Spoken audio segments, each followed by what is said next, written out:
Nigeria, première puissance économique d'Afrique ou première puissance musicale d'Afrique? C'est ce que nous allons découvrir dans cette vidéo. Moi, je me nomme Hippolyte.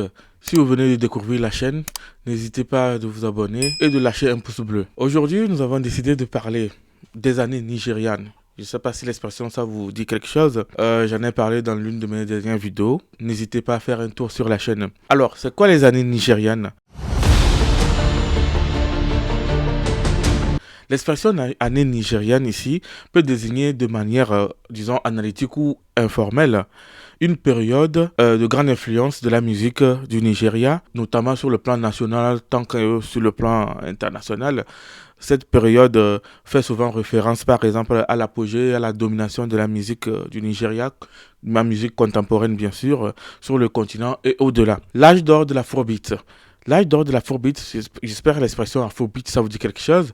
L'afrobeat prend en effet son apogée entre les années 70 et 1980. Ce mouvement est mené par Fela Kuti. Cette période voit par exemple l'émergence de plusieurs types musicaux, par exemple, mêlant par exemple funk, jazz et j'en passe, et des musiques traditionnelles Yoruba. C'est une période de la musique politiquement engagée, contestataire du régime militaire nigérian à l'époque. Donc, d'autres artistes, par exemple, Tony Allen, Orlando, Louris, etc., ont été vraiment les pionniers de cette période de l'afrobeat nigérian. Nous allons parler de les années 2000 à 2020 qui marquent vraiment l'ascension mondiale de l'afrobeat. Et si vous voulez, l'afrobeat est un courant musical urbain né au Nigeria, mêlant hip-hop, dancehall, R&B et d'autres rythmiques africains. Ces années marquent l'essor de la musique Naija, qui a une grande influence sur la scène musicale mondiale. Et les artistes qui ont marqué cette période sont par exemple Two-Face, D'banj et P-Square. Elle débute véritablement en 2000. Et les pionniers modernes, disons, les pionniers modernes de ce style musical, c'est Wizkid, Davido, Burna Boy, qui est aujourd'hui en tête d'affiche de ce courant musical sur le plan international. Il y a d'autres artistes pas mal, tels que Tem, Rema, Aske, Ayastar, Tiwa Savage et j'en passe. Un phénomène se produit à partir des années 2018, c'est la domination globale de cette musique. Par exemple, le Nigeria deviendra ici le leader culturel africain dans cette catégorie musicale, notamment marquée par des collaborations à l'international, Beyoncé avec Wizkid, Burna Boy avec Stormzy, etc.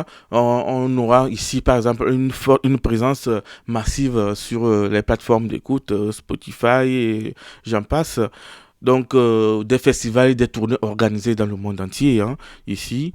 Une forte influence sur les danses, les clips et même le cinéma via Nollywood. Donc, les années nigérianes désignent ici une période où la musique africaine, disons, ou nigériane, si on veut être précis, est au sommet de sa créativité, de sa diffusion et de son influence tant en Afrique, tant que sur le plan international.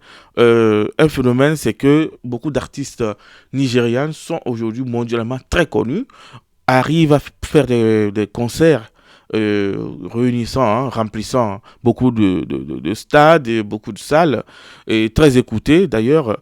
Donc on est en train d'aller vers une sorte de mondialisation de ces artistes et même de la langue, parce que plusieurs langues sont souvent parlées dans ces chansons, et on aura l'occasion d'en parler dans une autre vidéo de ces langues-là qui sont souvent parlées et dont nous ne comprenons pas. Autre chose, c'est aussi l'influence d'autres types de musique qui ont influencé par exemple même la musique afrobeat.